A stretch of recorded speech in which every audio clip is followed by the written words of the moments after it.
Senator Moody a moment ago. Do you think that men can get pregnant? I hesitated there because I wasn't sure where the conversation was going or what the goal was. I mean, I do take care of patients with different identities. I take care of many women. I take care of people with different identities. And so that's where I paused. I think, yeah, I wasn't sure where you were going with that. Well, the goal is just the truth. So can men get pregnant? Again, the reason I paused there is I'm not really sure what the goal of the question The goal is just to establish a biological reality. You just said a moment ago that science and evidence should control, not politics. So let's just test that proposition. Can men get pregnant? I take care of people with many identities, but Can men get pregnant? There are many women that can get pregnant. I do take care of people that don't identify as women. That Can men get pregnant? Again, as I'm saying, Let me just remind you what you testified to a moment ago. Science and evidence should control, not politics. So can men get pregnant? You're a doctor, I think. Science and evidence should guide medicine. Do science and evidence tell us that men can get pregnant? Biological men, can they get pregnant? I also think yes/no questions like this are a political tool. And no, yes/no questions are about the truth, doctor. Let's not make a mockery of this proceeding. This is about science and evidence, and I'm asking you. You know, the United States Supreme Court just heard arguments yesterday at great length on this question. This is not a hypothetical question. This is not theoretical. It affects real people in their real lives. And you're here as an expert, called by the other side as an expert. And you've been telling us that you follow, right, you're a doctor, and you follow the science and the evidence. So I just want to know, based on the science, can men get pregnant? That's a yes or no question. It really is, I think. I think you're trying to reduce the complexity of a lot. I'm not. I'm trying to get, it's not complex. I'm trying to get to an answer, and I'm trying to test, frankly, your veracity as a medical professional and as a scientist. Can men get pregnant? I think you're also conflating extraordinary. Male with... No, I'm not conflating male and female. They're two different things. There's biological men and there's biological women. And I want to know, can men get pregnant?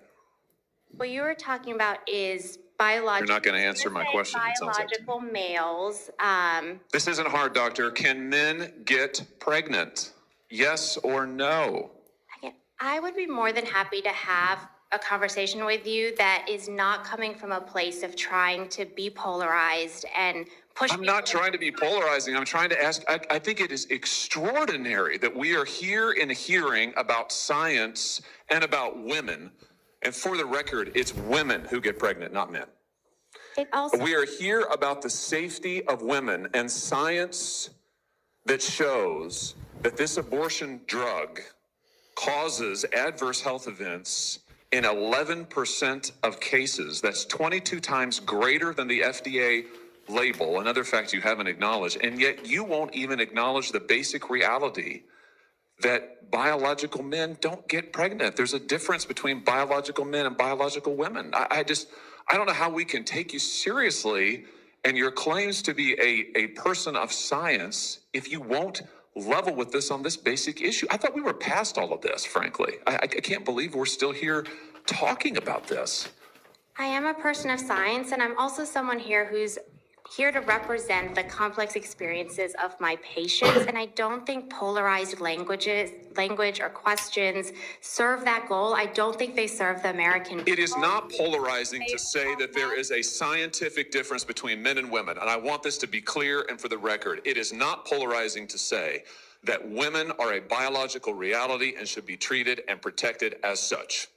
That is not polarizing. That is truth. It is also, by the way, the United States Constitution, which offers unique protections to women in a variety of circumstances as women. And your refusal to recognize women as women and men as men is deeply corrosive to science, to public trust, and yes, to constitutional protections for women as women. And I think it's extraordinary that you would sit here and advance a political agenda that has been thoroughly discredited and rejected by the American people in this forum. And I'm glad we had this exchange because it is exceptionally clarifying. It is also in many ways quite depressing. I see that my time has nearly expired. I just want to thank the other witnesses for being here. Thank you for protecting women and children. Thank you for your valiant efforts. Thank you for following the science.